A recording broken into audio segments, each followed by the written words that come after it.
Hello, everybody, and welcome to the Ultimate Patriots Podcast. How is everybody doing tonight? Welcome. I am your host, Dr. Dennis Tien, and this is the Ultimate Patriots Podcast, a Patriots podcast by Patriots fans, for Patriots fans, and we are got a lot to talk about today about the Patriots training camp. We're going to get into everything that's happened in Foxborough the last few weeks. It has been a few weeks since we recorded. Life gets in the way. Summer plans get in the way, but we are back and we got a lot to get through in a great episode planned tonight. Joining me as always is the CEO of Hedge Better, Justin Fine, fresh back from a journey to Nebraska. Justin, what is going on, my man? How are you?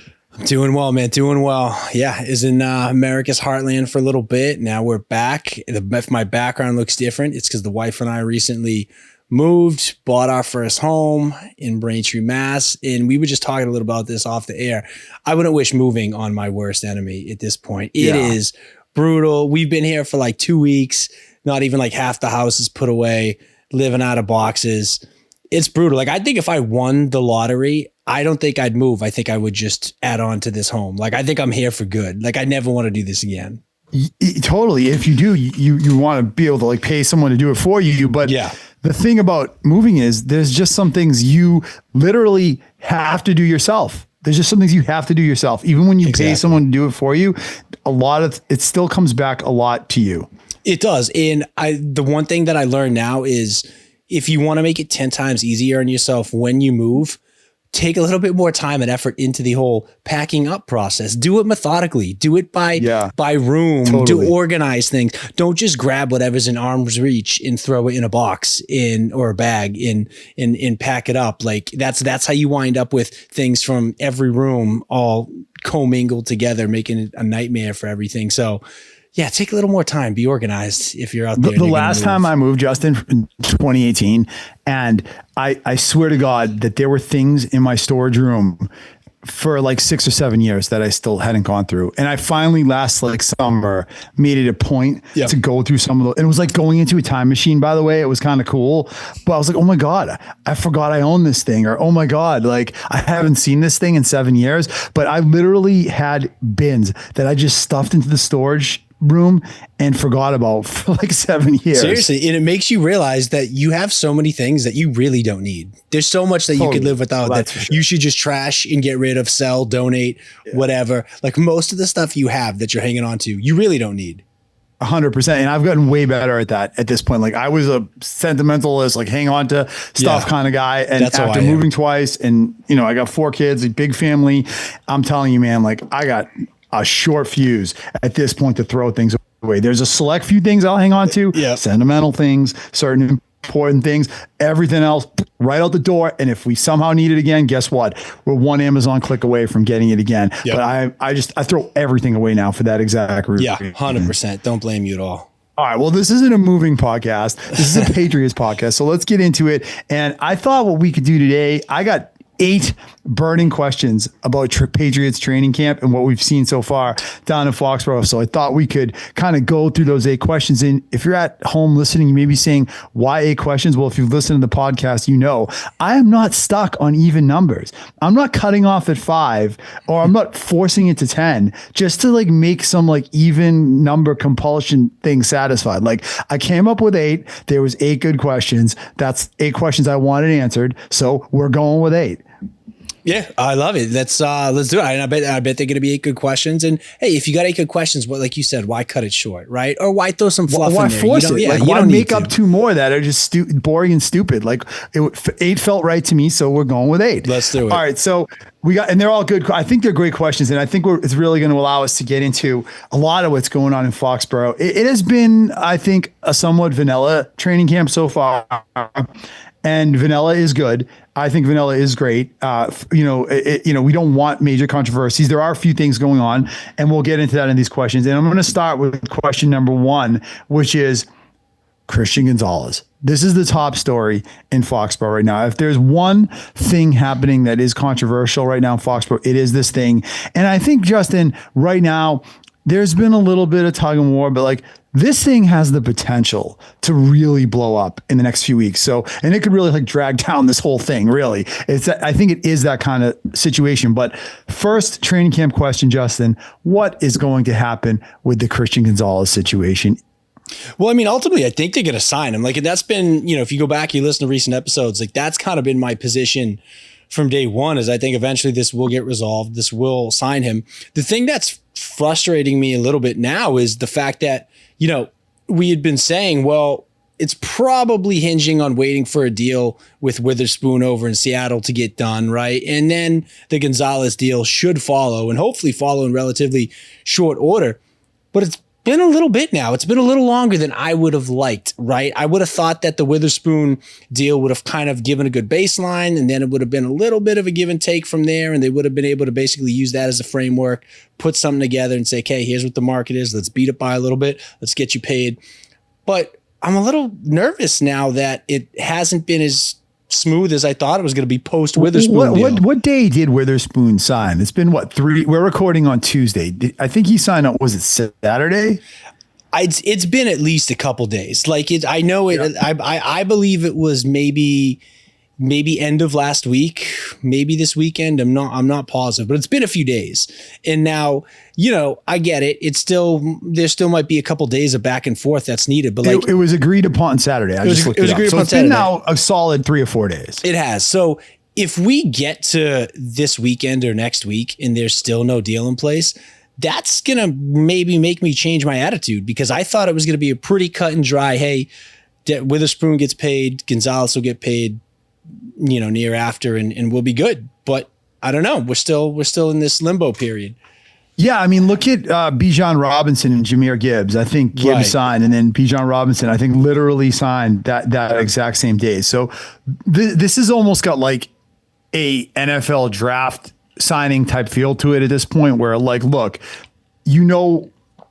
Witherspoon has now set the market, and what the parameters are or should be. So there shouldn't be too much for these sides to argue about. So I'm getting a little worried. I'm going to give them a week before I really get worried.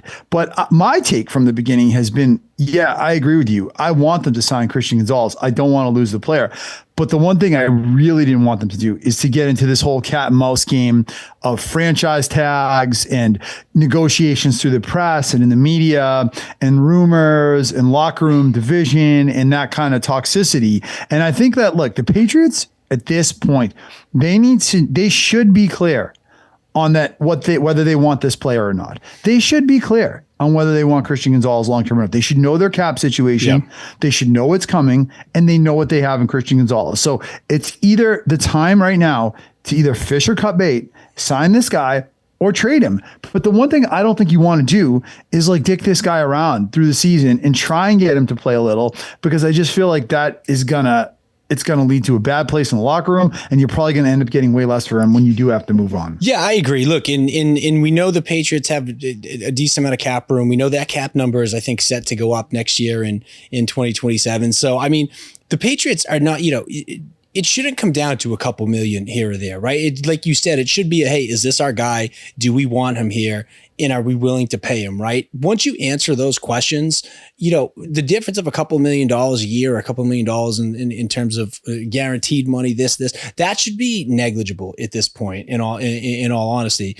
The one thing I think that is pretty encouraging, at least for me, is the fact that Gonzalez is continuing to practice and play through all this, right? I think if we had seen that Gonzalez was fully holding out, he was not participating in practices or drills. Now, I know the last couple of days, I think he was resting or recovering from a little minor, snafu or whatever he had that came up, arose from a practice. But the fact that he's been practicing in participating in off-season workouts up until this point, that's been encouraging to me.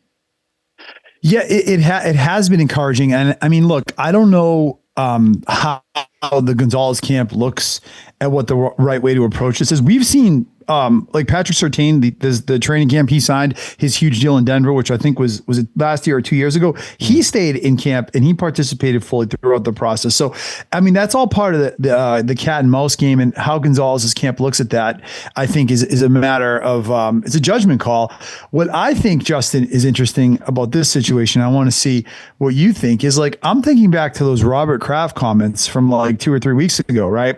When we all thought that the deal was imminent, when Kraft came out and said we made him that offer to be the highest paid player. And at the time, I panned Robert Kraft. I wrote something on our Facebook page. I think we got almost 1,000 reactions to it. People really liked it, saying that Kraft made a huge mistake in making those comments. The more time passes, I'm just throwing out there, like, I know everyone wants to throw rocks at the castle, at Kraft and the Patriots and the organization. Where is the responsibility of Christian Gonzalez's camp in all this? And is there a possibility that their demands are just so unreasonable that that's really what's holding this thing back? And maybe when Robert Kraft threw that comment out there a few weeks ago, he was just jockeying for position in the war of public opinion because he read the tea leaves and saw it was coming. I mean, there have been reports that Gonzalez was maybe asking for like things that have never been done before in NFL contracts, like percentage of cap guarantees in terms of salary, never been done before. I mean, so maybe Gonzalez camp is the side that's dropping the ball here and being unreasonable. I mean, they very well could, right? I at this point, I'm not necessarily putting the blame on Robert Kraft or the Patriots. I mean, like I think, like you said, from Robert Kraft's comments, it should be clear that they're willing to pay him. But, like anything else in this world, you reach a limit, right? You reach a point that, you're not willing to exceed. Robert Kraft, he's pretty much already stated, and I think it's pretty much already accepted, the fact that Christian Gonzalez, if and when he signs a deal, whether it's with the Patriots or whoever, if they were to move on from him, he's going to reset the market and be the highest paid cornerback in NFL history. So, I think at that point, by the way, I thought that comment was super misleading from Kraft because it really is in the structure of the contract that matters, not the absolute number. It's 100% the structure of the contract. I mean, look, it depends on how many years it's for too, right? Like if you give somebody, just using arbitrary numbers, like, I mean, in $80 million contract over 4 years is technically, less AAV than what? Someone who's getting like 70 million over 3 years, right? So it's like, right. Or how much is bonus? How much is up front? How much is guaranteed? The bonuses? Right, how are they earned? Right. It could be, you could say that. I mean, it could be so misleading. It could be, but I think everything has its limits. Christian Gonzalez will be the highest paid cornerback. Do I necessarily blame his camp for just seeing what exactly that ceiling looks like, right, and pushing the limits? I can't say I blame them. Like, do you blame Gonzalez's camp? Like, your cornerback is about to reset the market, become the highest paid cornerback. He's already out there playing. The Patriots are willing to get a deal done. Maybe they're just testing the waters a little bit and just seeing just how high of a number they can hit before they ultimately settle and reach a deal. I don't blame them at all for doing that, but I would also say, like, look, this is a little nuanced, but I think you use the phrase reset the market twice or 3 times, and there is a place where he could get the best contract ever for an NFL quarterback, but not necessarily like blow up the market or reset the market in the true sense of the word. And I just think like that distinction needs to be made, because I like Christian Gonzalez as a player. He's probably a top 5 cornerback in this league. Is he the kind of guy that should get a blow up the market kind of contract? I don't know if I would say that, to be honest. Like, you want to make him the highest paid corner in the league, I think that's what's going to have to happen to get this kid signed, but it's only going to last for like a few months or a year until someone else beats him. If he's going for that true, completely reset the market type deal, that might be a bridge too far, given what we've seen from Gonzalez, as good as he's been. Yeah. I mean, look, I guess the way I'd look at it is,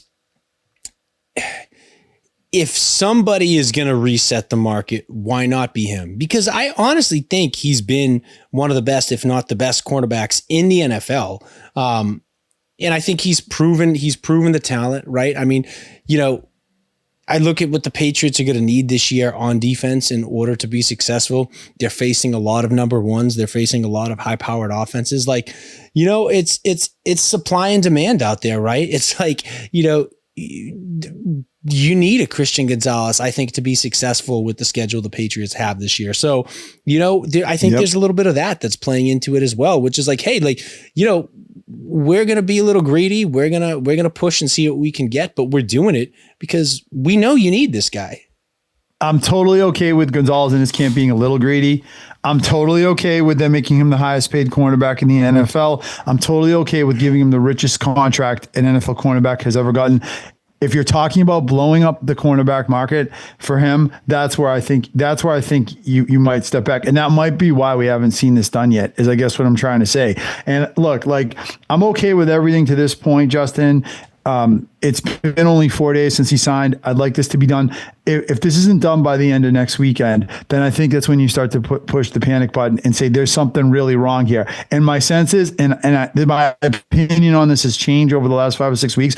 My sense is this might be coming. The fault here might be more on the Gonzalez camp than on the Patriots side. That's just my sense. That maybe the ask is just a little too unreasonable. So, and look, I don't think that's crazy to say. I'm okay with whatever's going on as long as Gonzalez continues to show up and continues to participate, and a deal eventually gets done. Which I still do. You think he will continue to participate? Do you think he's going to be on the field in week 1 if a deal isn't done? I do. Because it would, that to me, that wouldn't make sense. Like, I think you either hold out until the deal gets done, but I don't think you practice in the offseason and take part in what he's taking part in to then just sit out come week 1. Like, to me, I don't know. I'm not saying it's never been done, but like, wouldn't that just be a little weird to you? It would be, but I'll say, like, again, this is the one thing you don't want as a franchise, right? You don't want one of your best players in the situation where you got to sit here and say, is this guy going to show up when we go suit up in Seattle in 3 weeks, or is he going to pull a hamstring or strain a shoulder, and miss 6 weeks for a soft injury? And that's when you get into this like really bad place for your team to be in. So hopefully this gets figured out one way or the other. And my hope, and let me be clear about this, my hope is that they sign the player this week and we just forget about all this and it goes away and we're all ready for Seattle, and it doesn't even come down to the wire. Yeah, I would agree with that. And again, you hear the reports of him and AJ Brown battling in camp, right? It's been they've been kind of going to war, iron sharpening iron type situation. And it makes me feel good that if and when a deal gets done, Gonzalez, is ready to go. He's getting in shape. He's getting his reps. And he's going to come back and be the player that the Patriots are signing, and that, frankly, they need to have and they need to rely on in this 2026 season. So I'm still optimistic unless we get to next week and a deal hasn't been signed. If we get to that point, then I'll be panicking a little bit, or at least I'll be ready to push the panic button.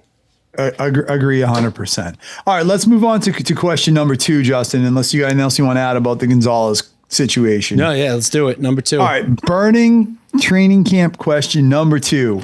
Drake May, we got to talk about him. He has been consistently undervalued on top 10 lists of quarterbacks this offseason. It legitimately makes me angry. Okay, I can abide with him not being in the top 5. I'll tell you what I can't abide with, and that's him being behind either Justin Herbert or Caleb Williams. Because when I see that, it literally makes flames come out of my ears. I can't do it.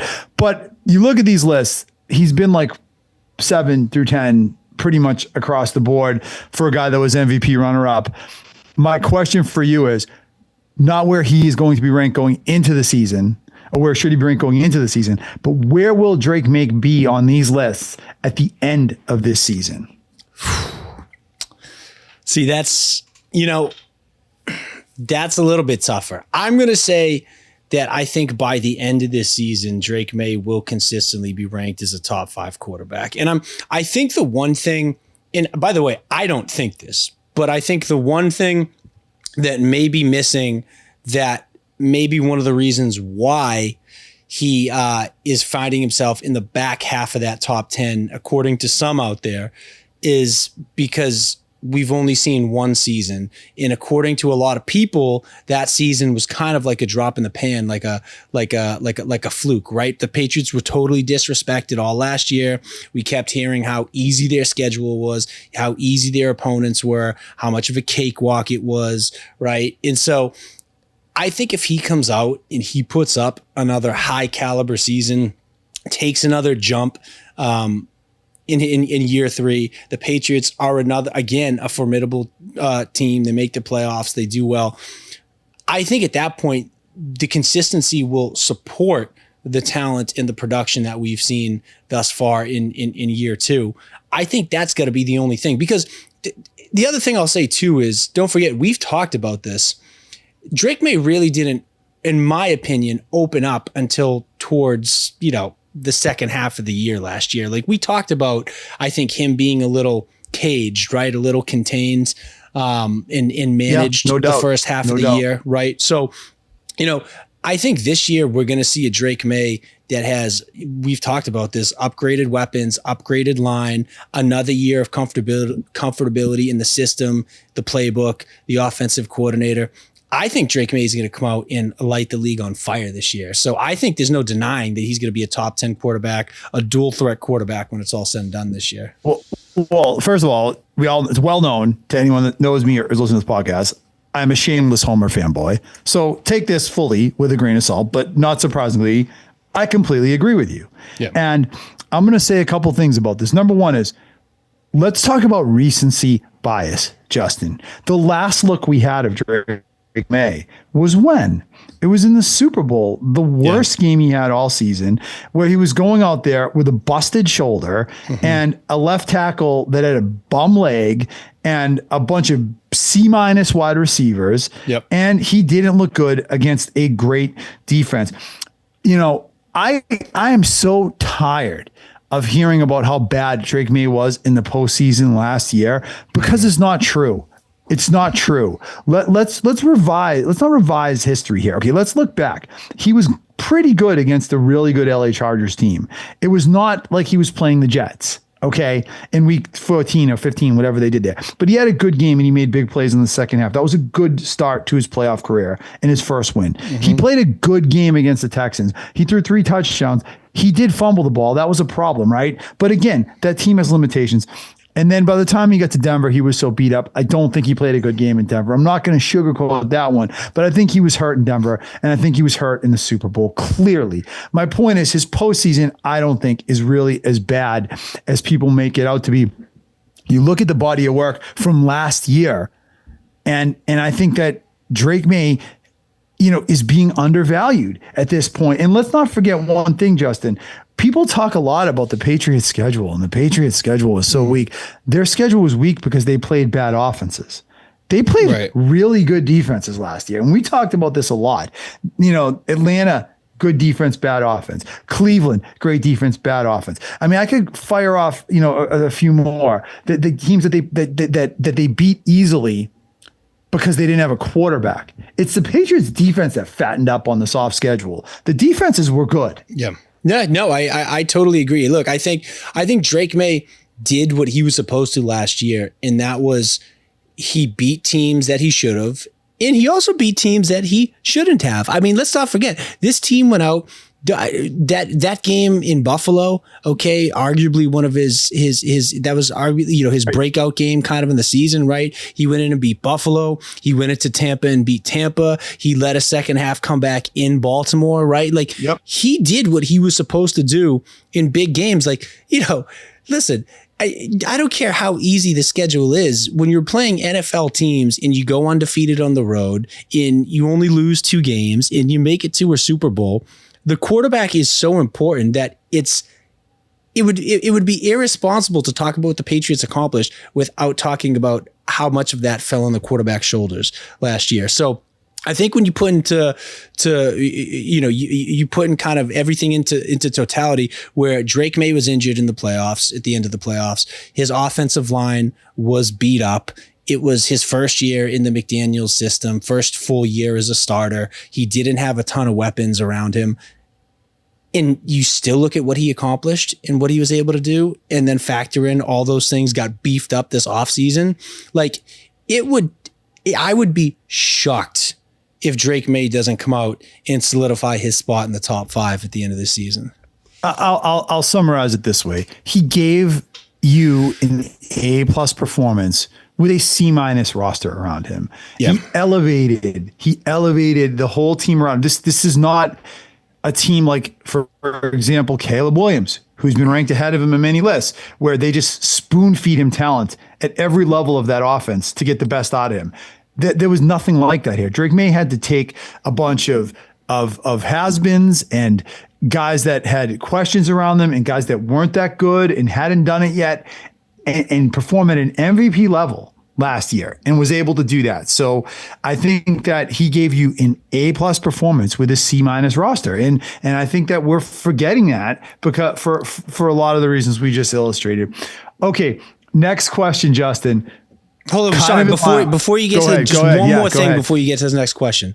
Let's not forget too how badly the league, the pundits, the media want Justin Herbert and Caleb Williams to be successful and be regarded as good quarterbacks. Like they will ignore everything wrong with these guys, all of their shortcomings, and totally overhype them and overinflate them just for the sake of turning them into household names, into legitimate quarterbacks. And I'm not saying those guys aren't talented, but we've seen it. Okay. We've seen constantly these guys get breaks and not get the criticism they deserve. I mean, Justin Herbert bummed it again last year when it counted.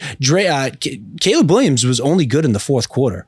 Let's not forget most of those games that people are praising his performance.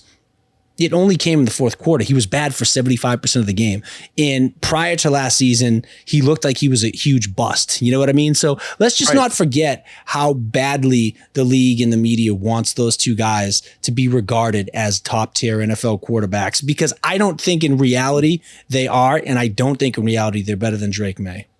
Totally. And that's my point. Like, how can you put Justin Herbert ahead of Drake May when Drake May beat Justin Herbert in the playoffs? And anything you want to criticize Drake May for that might have happened after that came after he beat Justin Herbert. And any excuse you could make for Justin Herbert, you could make the same excuse and probably twice as much so for Drake May. Yes. So it just literally makes flames come out of my ears when I see these lists. And this Herbert is just such fool's gold. He is a total fraud. I'm so curious to see what's going to happen this year when he has Jim Harbaugh and Mike McDaniels, two great offensive coaches that are working with him. And Mike McDaniels is going to take the pressure off of Herbert. Right. So if you can't win in the postseason with that arrangement and getting your tackles back, and then honestly, like at what point will people finally just accept it? I don't know. Exactly. But sorry, I just wanted to add that those two get such a boost that I don't think they should get. So, okay. Next question. Will anyone that's actually going to make the Patriots 2026 roster see meaningful action in any of these 3 preseason games, Justin? And larger question, what is the NFL going to do about this preseason? Because that was a absolutely wretched product on Thursday night. And there were maybe 5 or 6 guys on the Patriots that suited up that are actually going to be on this team in 2026 that were actually on the field against the Colts last week. Yeah, I agree. I mean, look, I get it. I see the value in giving meaningful snaps to guys that are maybe bubble guys or guys that need to, make a name for themselves or need to make a final push to try to get themselves a spot on a roster.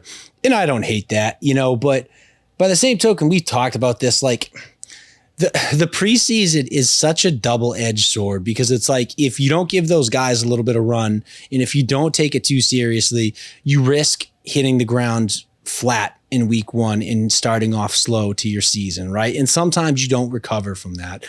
And that's the risk you run. But you also run the risk of having guys sustain injury. I mean, you saw it even just the other night, Jamal Adams out for the year in Minnesota, the big sighting in Minnesota, right? So it's like, it's a really tough situation to be in. I don't want them to see too many meaningful snaps, but with that being said, I would like to see a little bit of involvement in games 2 and 3. It's not like they're not getting work though. These guys are getting work. They're just getting work in the joint practices, and those aren't televised. And then what the product they're putting out for these games, where they're charging fans top dollar, and they're putting them on television and they're selling commercials, right? This is an unwatchable product, the preseason games. And for someone like me to say that says a lot, because I'm a hardcore fan and I used to enjoy watching preseason games. I used to think there was valuable, meaningful things that happen in those games. There's really not anymore. That was basically a C- level scrimmage with a bunch of guys that will not make NFL rosters. I think the NFL has a real problem on their hands, Justin, for how they're going to handle this preseason. I guess the counter argument I'd make to that is, in support of wanting to take the preseason a little bit more seriously, is look what happened last year. I mean, look at how, I know the Patriots kind of figured it out by the time they went to Buffalo, but like, look at how the first couple games of the year went. They came out at home and looked awful against the Raiders, who turned out to be one of the worst teams in the league, right? And same thing then against Pittsburgh. Again, Pittsburgh turned out not to be so great either, and you lose. So like your two losses last year came in those first couple of games when you were flat, and it honestly looked like you didn't you didn't hit the ground running and you weren't ready to play football. So like you can make the argument that like, unless a team is just so overwhelmingly talented, you kind of need to take the preseason a little bit more seriously, or you risk running into those situations.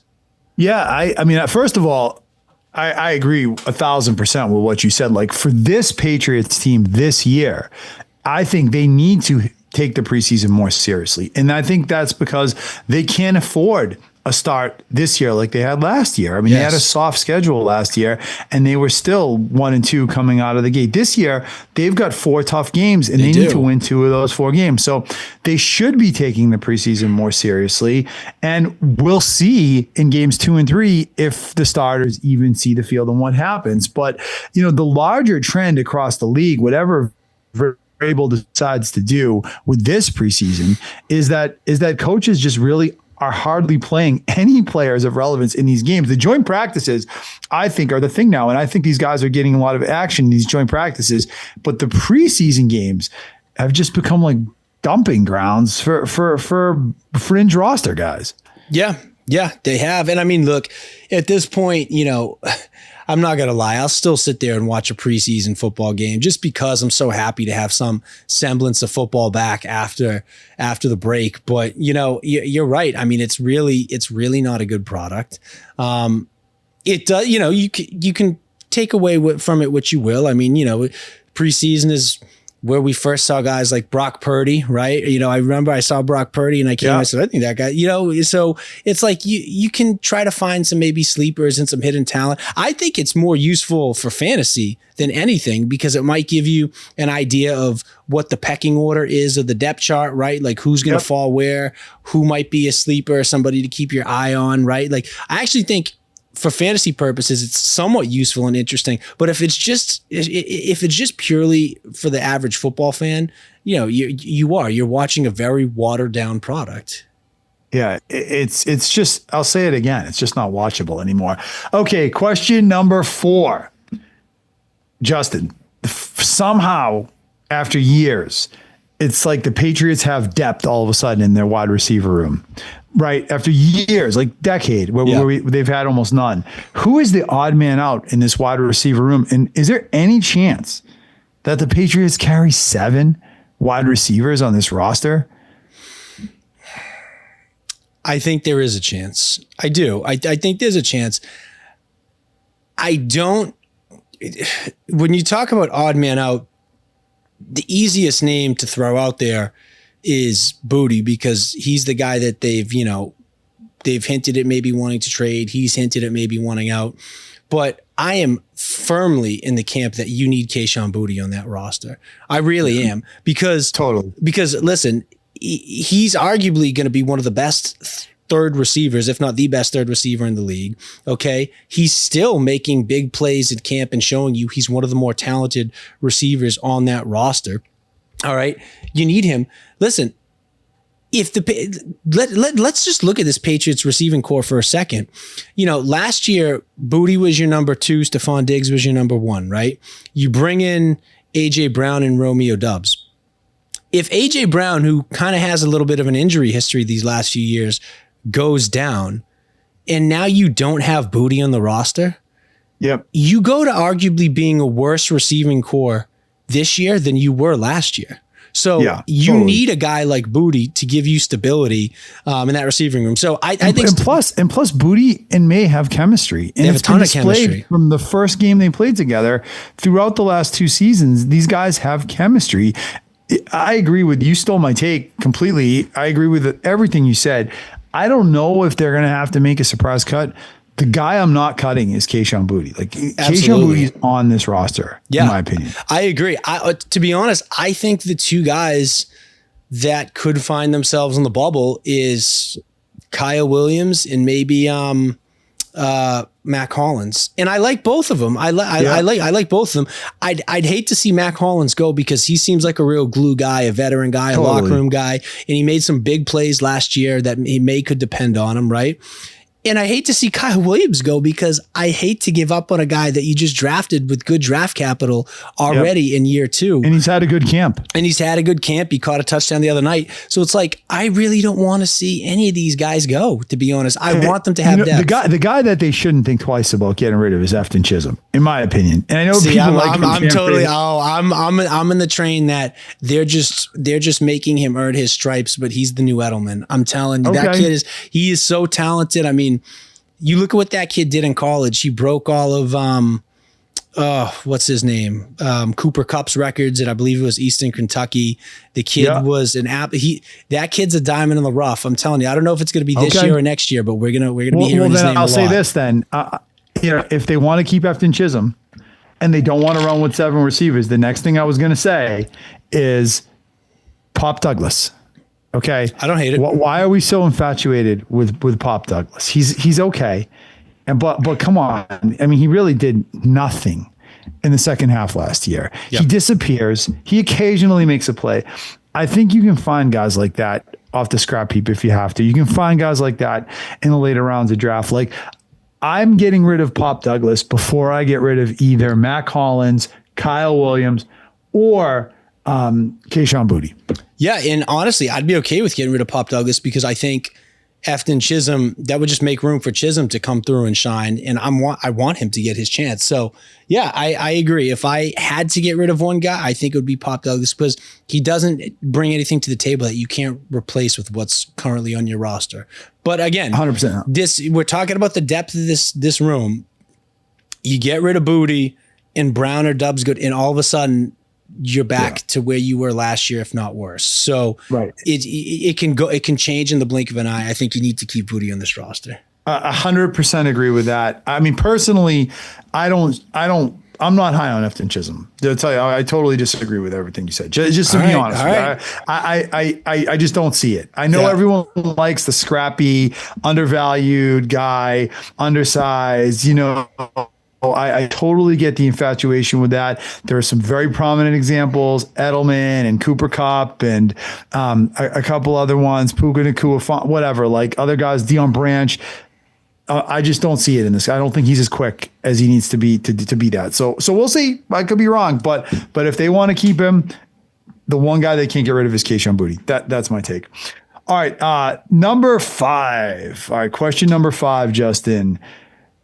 If Drake May gets hurt, can Tommy DeVito keep this team in contention for a few weeks? I'm not talking about, a season-ending injury in like week 1 or something like that. But let's say the Pats are like 5-3 in October and May sprains his ankle and he's going to be out 4 weeks. Can Tommy DeVito hold the fort down long enough so that the season doesn't fall apart?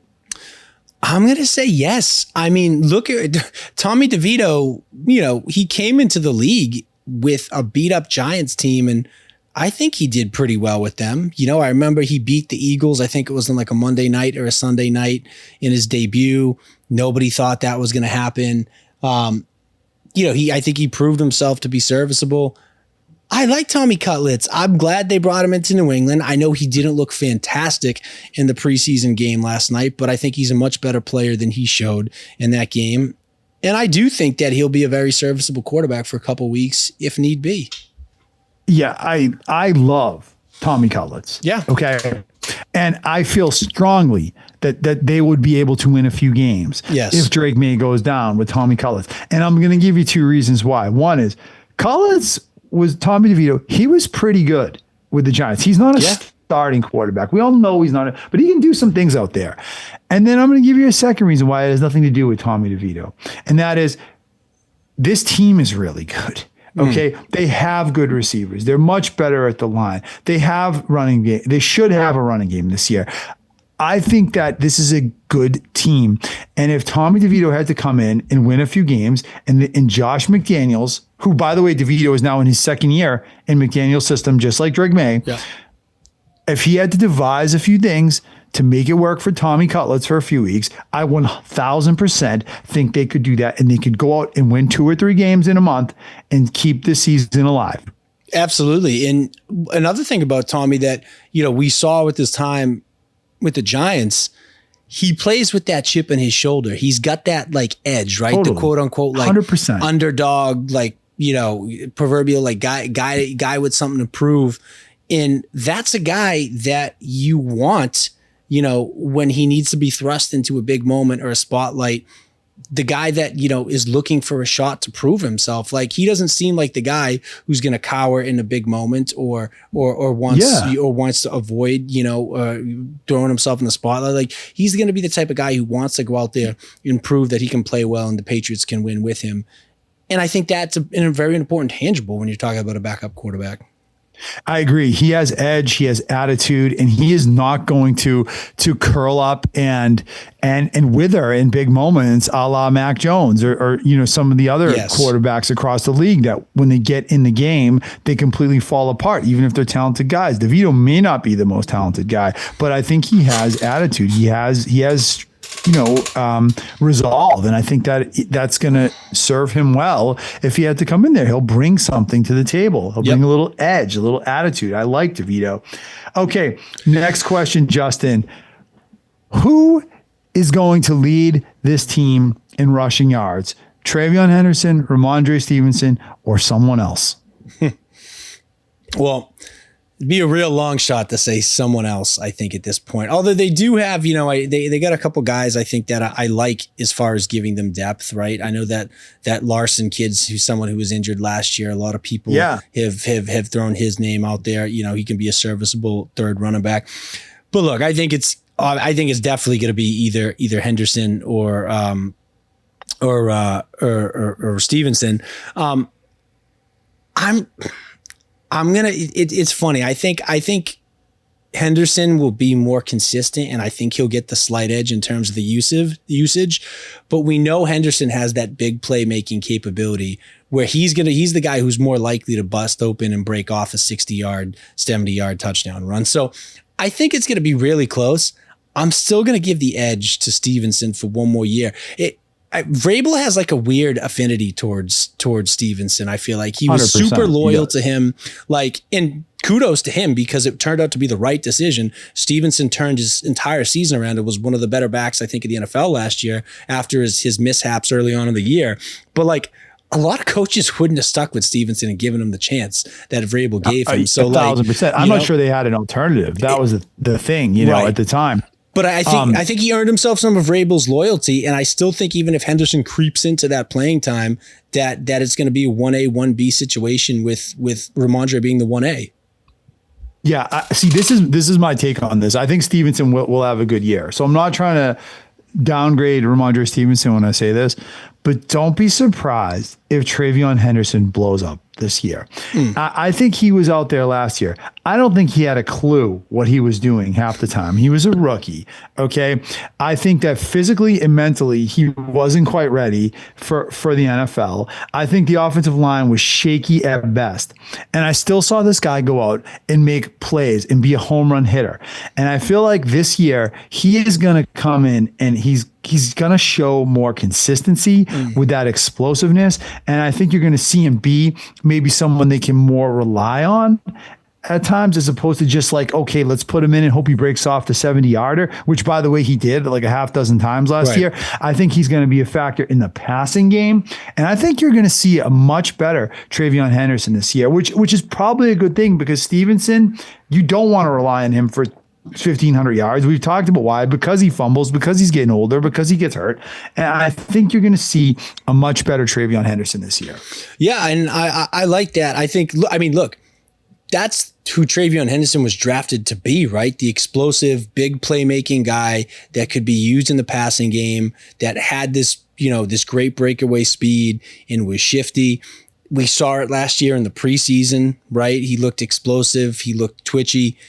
And then I think we were all a little shocked that he was so underutilized last year, at least, throughout the first half of the season. And I think you're right. I think a lot of that probably comes down to him not knowing the playbook, him needing to work on his blocking game, right, in the pass protection. And hopefully he has figured that all out, because I do think the kid is super talented. I think he's super athletic. And just from a pure potential and ability standpoint, I think he's got Ramondre beat across the board. Yeah. I mean, dare I say it, because make a note. Could this be like a Jahmyr Gibbs type situation this year? Just saying. I mean, I feel like he has that kind of explosiveness. So he does. If he figures it out and he's more consistent and they block better and they're a better offense, Henderson could be a real factor this year. Okay, question number 7. Justin, we've talked a lot about the offense. Let's talk a little bit about this Pats defense, because I don't think we talk enough about this defense, any of us. How sold are you, Justin, on this Patriots defense being a top 5 unit in this league? I feel like across the league, when people talk about the Patriots defense, words like elite and top of the league and one of the best in the league are thrown out there. Are you sold that this defense is really that good? Yeah, I think I am. I mean, look, I look at this defense last year. I know, as we mentioned early in the podcast, they got to beat up on some weaker teams and some weaker offenses, some bad quarterbacks. But I also look at what this defense did, when it mattered. And like, they were able to go out there and they were able to, go into Buffalo. They were able to go into Tampa. They were able to go into Baltimore. They were able to go into Denver and shut down and then even in the Super Bowl, the defense was not the reason they lost to the Seahawks. I think this defense answered the call, and I think on paper they're just as good, if not better, than they were last year. I know they lost a couple guys in the front 7, but they seem to replace them pretty well. And ultimately, I think they're in a pretty good spot to have another good year and be a top unit. I mean, it really depends on how healthy they can stay. You can say that about anybody, but Spillane was injured at the end of last year. I think he's very key. Milton Williams missed some time. So if those guys can stay healthy, I think this defense does have the ability to be elite again. Okay, I'm gonna disagree. Okay, I'm not sold on this defense being an elite defense. And I'm going to tell you the number one reason why. Because when people, and I already said it a few minutes ago, and people talk about the Patriots schedule, they immediately point the finger at Drake May. When they say, Drake May's schedule, Patriots schedule, and they forget that it was the Patriots defense that really benefited from that soft schedule. And that's what makes me concerned. I saw in that Super Bowl last year, this defense get gashed by Seattle. And I was surprised by that, because the one thing they were able to do was stop the run. Well, they stopped the run against Miami, stopped the run against the Jets, fine.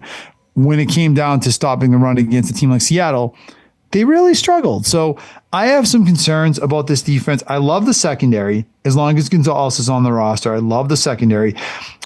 What about linebacker depth No one's talking about linebacker death. You lost Jack Gibbons. That's a big loss. Who plays middle linebacker if Christian Ellis or Roberts playing when? Because it's inevitable. Everyone gets hurt. When they get hurt, if they get hurt, there's no depth on this linebacker.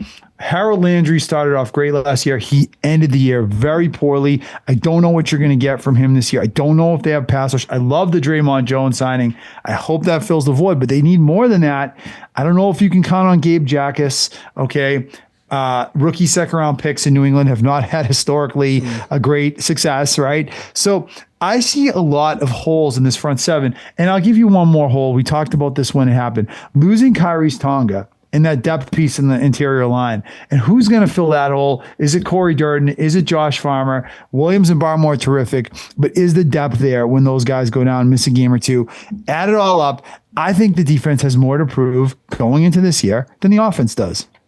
I think the defense definitely has to prove that last year wasn't a fluke. I mean, look, I think you're right maybe to question the edge a little bit, but I actually think that front seven is going to be a little bit better than people think. I'm not super worried. I think some of those younger guys are the reason why they moved off of guys like Caleb Von Chason and Tonga and let a few of those guys walk because they had confidence in Durden and a few of those others, Swinson, Farmer, a couple of those guys that could come in that reportedly, we're hearing some good things about. I think they can hopefully play. They did get rid of Jack Gibbons. I liked Gibbons a lot. They brought in KJ Britt, who I also like, who also looks pretty good, forced a fumble the other night. So, I do wish the front seven maybe was a little bit deeper, but I still think they're going to be a good unit. And if that secondary can stay elite, and if Barmore and Milton Williams can stay healthy up front, I mean, it's funny. We talk about lists that we've seen that are kind of infuriating. I've seen a number of lists talking about the best, interior lineman pairs in the league, and a lot of them have left off Barmore and Milton Williams in the top from that top five, and I think that's crazy as well. So if those guys can stay healthy, and I think there's your recency bias again, because there was a time last year when this run defense was historic, right? But all that said, I mean, you look at the opening month of the schedule, and 3 of the 4 opening games are against a really good running team. Seattle, okay, no Kenneth Walker, but that line is still there. Still got a couple good backs. Jacksonville like to run the ball, and then the Bills are a great running team. So like as much as this team was a great run defense last year, they're actually going to have to come out and reestablish and prove that they can stop the run, because teams are going to look at that Super Bowl. I mean, the Seattle Seahawks, right? Started right off in week 1. They're going to look at that Super Bowl and say, we just gashed this team. So let's make them prove we can stop our running game. Yeah, well, look, I agree. I mean, a guy that I've heard his name thrown around out there as a potential trade acquisition that I think you could get pretty cheap, that I think makes a ton of sense for both teams. And, Patriots media has been all over this, and I don't know why there hasn't been any more movement on it, is Thibodeau from the Giants, a former first-round pick, bona fide defensive end, still a young guy. The Giants have a plethora of defensive ends, first-round talent. They got a guy to spare. The Patriots need a guy like that. Like, it would make so much sense. I do wish, if you told me there was one position that I wanted them to beef up a little bit more, it would be that defensive end, that pass rusher. I actually feel okay about their interior. I feel okay about their linebackers. I feel good about their secondary. I would love them to add another bona fide pass rusher to that front seven. I'm more worried about the interior linebackers. That's to me is the biggest thing. I like Christian Ellis, but I think he's a role player. And I think when you go against teams that have a really good running game, they're going to attack Christian Ellis. And I think you saw that a little in the Super Bowl. And I don't know if the Patriots have the pieces on this roster to answer that, especially if Spillane gets hurt again. Okay. Next question, Justin. I'm going to give you 2 more. I just changed it from 8 to 9 because I thought of another one. All right. So quick, let's go quick. Number 8. What is this offensive line going to look like at Thanksgiving time? Right. What are we going to see on? One of the stories of the training camp has been offensive line depth. What is the starting 5 going to look like? Where's Will Campbell going to be? Where's Caleb Lomo going to be? If in this hypothetical, we're obviously removing injury and things like that, I think you're gonna see Caleb Lomo. I think you're gonna still see him on the bench, barring some injury to what's his name over Morgan at right tackle, Morgan Moses. Yeah, and if Morgan Moses stays healthy, I still think he'll hold the spot down for this year. Again, as long as he's in the field. And I think you're going to see Owenu and Vera Tucker as the two guards. You're going to see Jared Wilson at center. And I think you're still going to see Will Campbell at left tackle. But let's make no mistakes about it. I mean, I'm willing to give Will Campbell the benefit of the doubt. Year 2, hopefully healthy, been training with some of the best in the league in the offseason, really putting in the work. You know, the guy's got the right attitude, the chip in the shoulder.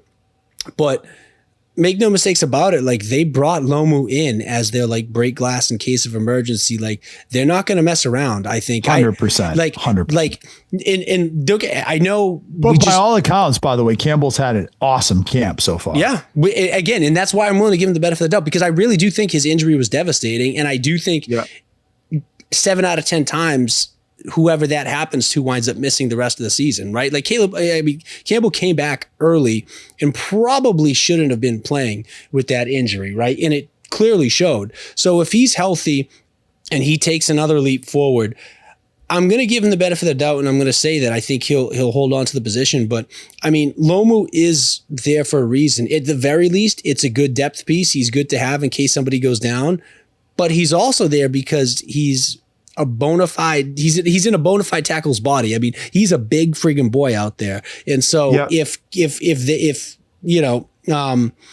what's his name, Campbell, looks like he can't hold his own, I don't think they're going to hesitate to make a change. Now, I say that, and I look at what we just talked about a few minutes ago with how blindly loyal Vrabel seemed to be with Stevenson last year. And it makes me wonder just how long the leash with Will Campbell will be. But I hope it's not going to be super long. Yeah. I mean, I think that's going to be one of the real most important questions going into that first month is like, what do you get from Will Campbell? Because like you just said, you have depth on this roster now at the tackle position. You have things you can juggle around. You got Owenu, you got Morgan Moses, you got Caleb Lomo. You even have, I think even Ben Brown played tackle before. So there's pieces on this roster that you can juggle around if Campbell doesn't perform. I think I've been critical of Campbell before. I was not sold at all. I mean, the injury was devastating. That I think, when I think of Will Campbell struggling, I can explain away the Super Bowl with the injury. The one thing I can't get around is Myles Garrett. When he gave up 5 sacks to Myles Garrett. Yeah. Because to me, give up 1 sack, okay, maybe 2 sacks. When Myles Garrett eats your lunch as a first-round pick, I thought that was a terrible look. There were other moments last year where Campbell was shaky. There were moments where he was good. But by all accounts, he's had a good training camp. I'm going to go with the benefit of the doubt there. There's no way Morgan Moses plays 16 games again. So I feel like Lomo's getting in there at some point. I think Vera Tucker, I'd like to say we'll make all 17 games. We know that's not going to happen. I think Ben Brown is an important piece. He was injured this week. Hopefully he recovers. They just signed a guard from the Giants today. That is a depth piece. That's been one of the stories of the preseason. But I think one way or the other, you're going to see Caleb Lomo in there. Whether someone moves to guard, whether someone gets hurt, you didn't draft this guy in the first round to put him in bubble wrap. As you're coming down the stretch for a playoff run. Exactly. It's not going to happen. 100%. And I think we were both shocked that Morgan Moses stayed as healthy as he did last season. So, if lightning strikes twice, great, because I think he actually played really well. But he was terrific. Chances are that this guy's going to miss some time eventually. Absolutely. All right. Question number 9. Last question, burning training camp questions. Okay. Bring it all together here. Based on what you've seen so far from this training camp and one preseason game, Justin, how are you revising your prediction for the New England Patriots in 2026? Are you feeling better or are you feeling worse about where this team is going to end up? Is neutral an option? Because I think my assessment of them before, I think was fairly reasonable in the sense that I wasn't too high, I wasn't too low. I thought they were going to be a playoff team. I thought they were going to be a good team. I still think they are. I still think they'll win 11 games, give or take. I still think the Bills will probably win the division. And I think, it's going to be tough for them to make it back to the Super Bowl, just given everything that broke their way last year. So overall, I would say I think this is going to be an 11-win team plus or minus. They're going to make the playoffs. They'll probably be a wild card team. I don't expect them to make the Super Bowl. I think that was kind of my take before, and I think that's still my take right now. Yeah, I agree with that. I mean, I agree with what you said. I'm feeling a little better about this team. I just feel like they've had a good camp. There are definitely questions. There are questions on every NFL roster. I think this question would have more depth and meaning if we answered it next week. Yeah. Because I feel like the joint practices with the Eagles are going to be a really big litmus test for this team. I would like to say the game on Saturday will be one as well, but who knows who's even going to frickin' play in that game. So for the people that are going down to Foxborough Wednesday and Thursday to watch those practices, I think that's where the real show is going to be in the real test for this team. But I think I'll put it this way. There's nothing that's happened in training camp so far that's making me change my mind that they're going to be worse. Agreed. Like, I feel good about this team. I feel like they're a playoff team, and I'm sticking to that. I agree with you. Super Bowl, again, probably a bridge too far. 14 wins, probably a bridge too far, but they might be a better team this year. Exactly. Yeah, look, we've said it again. We've said it a million times, and I'll say it again. The Patriots are one of those rare cases this year where they are a better team on paper by all accounts, I think, but are almost destined to come up shorter and not succeed in the way that they did in the previous year. They're going to be a better team that accomplishes less. I said, 100%. And that's what I'm sticking with. I agree. I agree 100%. And I think that, look, this team could win 10 or 11 games. Would it surprise me if they got hot in the postseason again and won a few games? I mean, I think they're as good as anyone in the AFC. I don't think there's any super team anywhere in this league this year, except for, maybe the Rams, but we'll get to them. Okay, Justin, let's move to around the league, and I'm going to give you some burning questions around the league. Let's try to go lightning round here. Yeah. I got like 5 or 6 of these. Okay. So let's start with number 1. Around the league, okay, Patrick Mahomes is making a miraculous, seems like, recovery from an ACL injury ahead of schedule. Will Patrick Mahomes be the Chiefs' Week 1 starter? I think, is that question already answered yet? I don't know. And what's it going to look like if he is? It looks like he's on track to be the Week 1 starter. And by all accounts, he looks really good. I think, look, Patrick Mahomes is Patrick Mahomes. People recover from injuries way quicker than they used to back in the day. I mean, I think he just kind of restructured his contract again, kind of to put him up near the top of the list in terms of highest paid quarterbacks. I think Mahomes is going to come out. I think he's going to have a great year. As long as you got Mahomes and Andy Reid, it's going to be tough to keep that Chiefs team down. I think they're going to be a threat, and I think they're going to be just as much of a threat as anybody in the AFC. And I think Patrick Mahomes is going to have a bounce back year. Yeah, I mean, I agree 100%. I think Mahomes is going to be the Week 1 starter. Look, I'm pointing to Brady in 2009. The Patriots made the playoffs that year. They won 10 games on a 16-game schedule. Brady didn't look right until the second half of the year. I think you'll see a similar thing with Mahomes. I think it's going to look a little choppy at first. They'll win enough games to stay in it, and I think they'll be playing much better football at the end of the year. Yeah, I agree with that. Who is the next question? Who is the 4th best running back in fantasy football this year? I think the top 3 are pretty solidified. That's Jahmyr Gibbs, Bijan Robinson, Jonathan Taylor. If you had to pick the 4th, Justin, who is the 4th best guy? The 4th best guy this year. It's kind of tough to say, but it's taking the cheese on Christian McCaffrey. No, I think this is going to be one of those years that it kind of falls apart a little bit for McCaffrey. We're already hearing he's got tightness and soreness and he's missing some time. I don't think that's ever a good, predictor for what's to come throughout the rest of the season. That could obviously blow up in my face. He could be the best running back in the league. This guy, I mean, you never know. But fourth best running back in the league this year. I'm going to go out on a limb and I'm going to fantasy football purposes. For fantasy football purposes, I'm going to give it to the aged veteran, the guy who just seems timeless. And I'm going to say Derrick Henry. I mean, the guy just is showing no signs of slowing down. I mean, even at 32 years old, he's got he seems to have like the stamina and the health of a 27-year-old. I mean, he has showed no signs of declining, like absolutely none. So until he does, I got to stick with him. I'm going to give you 3 names. First of all, I'm going to tell you, Derrick Henry, Christian McCaffrey, both on my do not draft list. Okay. Not touching them. All not right. touching them. I have the 11th pick in my draft. If either of them fall to me, I'll take someone else. Want nothing to do with either one of them. Both are too old. Both way too good of a chance they're going to completely fall off a cliff this year. Want nothing to do with either of them. Okay. And I don't believe in either of their teams, or I have questions about both the teams too. So throwing that out there too. I'm going to give you three names.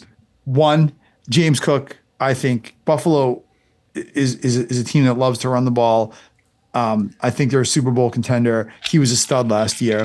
Two, Kieran Williams for the Rams. I know he's got competition now in the backfield, but we know Sean McVay. We know he likes to run the ball. We know that offense is going to be really good. He's a lock for 10 to 12 touchdowns if he stays healthy.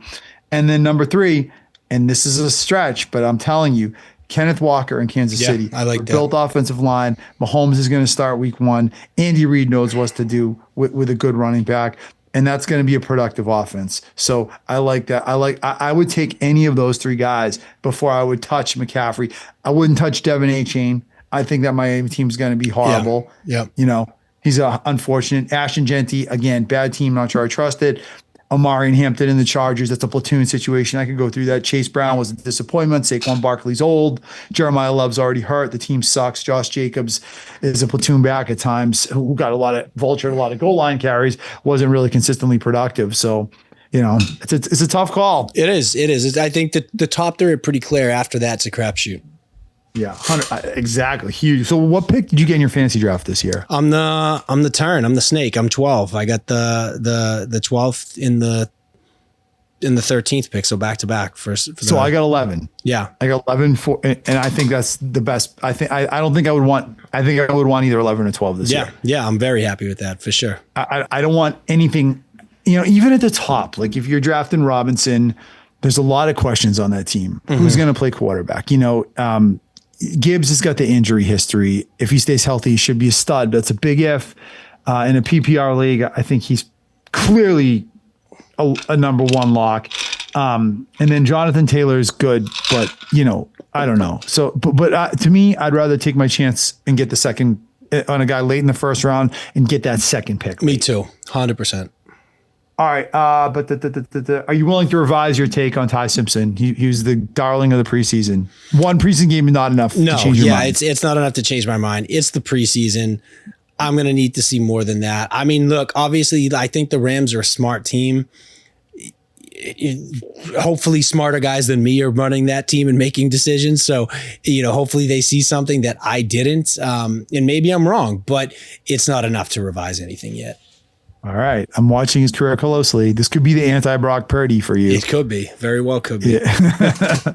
All right. Who should be number one? Speaking of the Rams in the preseason power rankings, looking a lot of the preseason power rankings across the league, Rams are ranked ahead of the Seahawks. Justin, who should be number one in the preseason power rankings? I don't think it's any question. I think it should be the Rams. I mean, I think the Rams are even a better team than the Seahawks last year. The Seahawks lost a little bit of talent to the defensive side of the ball. They lost their MVP, running back from the Super Bowl. They lost Tariq Woolen, their cornerback. I mean, it's not the same Seahawks team. I think the Rams are by far, especially if Aaron Donald winds up officially coming back. Like, I think that Rams team is poised to be the best team in football. Hard disagree. Disagree. Okay. Yeah. The concept of the super team has failed more often than it's worked in the NFL. Okay. And there are multiple examples of that. The Seahawks are the Super Bowl champion. I agree with you. If they played tomorrow and you ask me who is going to win, I'm picking the Rams, but they have to go out and do it on the field. The Super Bowl champion should be the number one team going into the next season, barring, you know, exceptional circumstances like a quarterback hurt or changes or something like that. The Seahawks did it on the field. They beat the Rams twice in the final month of the season. They should be the number one team until the Rams prove otherwise. Okay. Well, but look, I could use that same, you know, using history and say, hey, how often does a Super Bowl winner repeat? Right. And I almost feel very like uncommon. If you use that logic, almost by default, it says the Seahawks won't wind up the best team in football. Agree. This is more of a philosophical principle. For sure. Okay. I'm not saying you're wrong. Like, I get what you're saying. You're saying week 16, the Rams are probably going to be a better team than the Seahawks. You're saying just out of respect, the defending champ should enter the season as the number one seed. Out of respect for the fact they won the Super Bowl and a game hasn't been played since then, they should be number one until it's proven otherwise. That's fair. I can respect that. All right. Who should be the Cleveland Browns starting quarterback, Justin? Shador. I mean, I think it should definitely be Shador. Listen, Deshaun Watson's had his time. He's coming past. I don't know what this whole resurgence with him is. I think he's an absolute bum. He's totally failed since leaving the Texans. Hasn't even been able to stay healthy. He's old. He looks rusty. I think you got to give Shador a chance, man. I mean, Shador did not look bad last year. I mean, he wasn't great, but he wasn't bad. Give him a full offseason as the starter. They just gave him an upgrade in weapons. They drafted those 2 wide receivers. I really think he deserves his shot. I don't know why Shador gets as much hate as he does. We've talked about this. I want to see Shador get a chance to get out there and play. Yeah, I agree 1,000%. I like Shador Sanders. I want so desperately for him to win that job. I want to see him, and the Browns would be crazy to not put him out there over Deshaun Watson with one caveat, which is, what if Shador Sanders really just is that bad? And the fact that Deshaun Watson is winning this quarterback battle by all accounts so far really leaves 2 possibilities. One is the Browns are absolutely stupid and crazy, which is not, by the way, unrealistic given the way that organization runs. And the second possibility is that Shador Sanders is really that bad that he can't beat out a washed up, a guy that hasn't played in 3 years and really brings almost nothing to the table. And that might well be the right answer. And honestly, the truth may fall somewhere in the middle that Shador is a better quarterback, but his mouth and his personality just make him so unlikable and intolerable in that locker room within that organization that they don't want to give him a chance and they don't want to see him be successful. I mean, maybe, but I think, like, look, if there is any inkling of talent, any glimmer of hope that Shador Sanders could potentially develop into a good NFL quarterback, don't you have to give him the job? You have to find out sooner rather than later, because last thing you want to do is have this lingering past this season. Yeah. The Browns are basically on the clock for 2027. Seriously. I don't know. The Browns, the Cardinals, maybe the Dolphins. It's terrible. 3 terrible teams. Okay. Am I crazy to buy into the hype on the Cowboys defense? The Cowboys defense is getting mad hype. I bought into it. I'm bought into. I've bought in on the Cowboys. I think they win that division. And we've talked about this. The Cowboys are actually my dark horse team to win the NFC. I think that team has totally been rebuilt on the defensive side of the ball. They got one of the most explosive offenses in football. Like, it just feels like everything is coming together post Micah Parsons for the Dallas Cowboys. Yeah, totally. I mean, they made the big, I forgot about Quinnen Williams, to be honest with you, until like a week ago. And that's a terrific player. The guy they got from Green Bay for Parsons. Exactly. Yeah. Kenny Clark. Yeah. The Caleb Downs draft pick. They drafted another linebacker. They had 2 first-round picks. They drafted a linebacker with the other one, and they went out and signed Von Miller today. Yeah. So, I mean, like, look, I picked the Cowboys to make the Super Bowl in the NFC this year. They're my Super Bowl pick, and that was my dark horse. And now everyone's blowing it up because they keep talking about it. I feel like the more people talk about it, it's not going to happen. It has to be a surprise. That was the whole logic behind picking the Cowboys, that nobody liked them. So but you were ahead of the curve. You were ahead of you were the trendsetter. It doesn't matter. It doesn't matter. It's too late. Everyone's going to blow up my spot here. Okay, last one. Roger Goodell today said that there will be a team outside America, an NFL team outside of America, inevitably one day. Justin, your thoughts on an NFL franchise taking root in Europe or outside the continental United States? I mean, look, it would be, in theory, it would be kind of cool, but I feel really bad for whoever that team is and whoever has to play them. I mean, like, imagine, that's going to be a brutal travel schedule. You're probably going to run into some issues, I think, with adopting a loyal fan base. Like, I don't know. Like, it's like part of it kind of excites me, but part of me is like, I don't want it, to be completely honest. I mean, to me, the international games sometimes go a little bit too far and can be a little bit too much of a stretch. Like, having an international based team, I don't know if I love it, man. I mean, we don't even have a I'm thinking twice before I say this, but we don't even have a team in Canada, right? No, right. No. So yeah, Buffalo, close. Oh, close. Yeah. So we don't even have a team in Canada or Mexico. and we're going to put one outside of the continental or North America. So I don't know, man. It's not something that I think it would be good feasibly for the players. Yeah. Like at what point do you kill the goose that is laying the golden egg? And I know that, the goal is to grow and to grow and to grow. But at what point do you take it too far and you start to alienate your fans? Like, I don't know how it would work logistically. First of all, I don't care where they put it. They don't need another team. They don't have enough talent, I think, for 32 to be, they've already overexpanded. They're already diluted as it is. There aren't enough quarterbacks. There is not enough talent in the league. Kids are playing less and less football, unfortunately. I don't think that's ever going to threaten the solvency of the league per se. But if you keep expanding and expanding, then maybe that changes. Like, and then how do you put a team in Europe and what division do they play in and who travels 12 hours? It's just, it sounds like a nightmare. Why can't you just be happy? And I know this is a far too normal thing to say, and maybe that's what separates the mindset of someone like me from the mindset of these vulture capitalists that own these franchises. Yeah. But can't you just be happy with making a shit ton of money? Do you have to make 2 shit tons of money? Exactly. And look, I mean, where does it stop? You put a team in England, then you put one in Germany, then you do Spain. Like I think it's a very slippery slope. And like you said, I don't think you need to relocate any of these teams outside the US. I don't think you need to add any teams at this point. You got a good thing.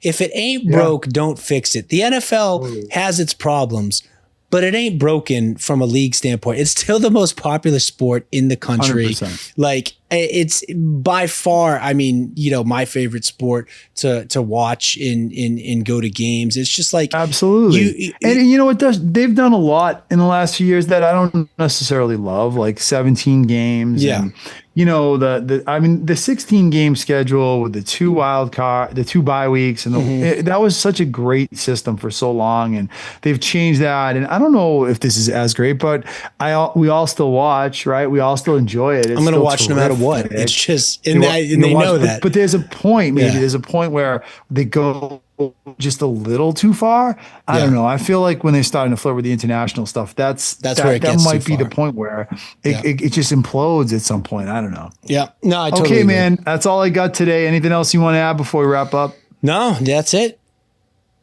Awesome. All right. Well, I want to thank everyone that listened to this edition of the Ultimate Patriots podcast. We recorded a long episode because we've had busy schedules. So we get together. We got to do a good episode. So I hope you all enjoy it. Please find us on Facebook, follow us, like our stuff, share our stuff, reach out if you have any questions, reach out if you want to come on. We'll probably freaking let you on at this point. but stay healthy, stay well, stay safe, everyone. And we'll catch you next week. Enjoy the NFL preseason, and we'll catch you next time.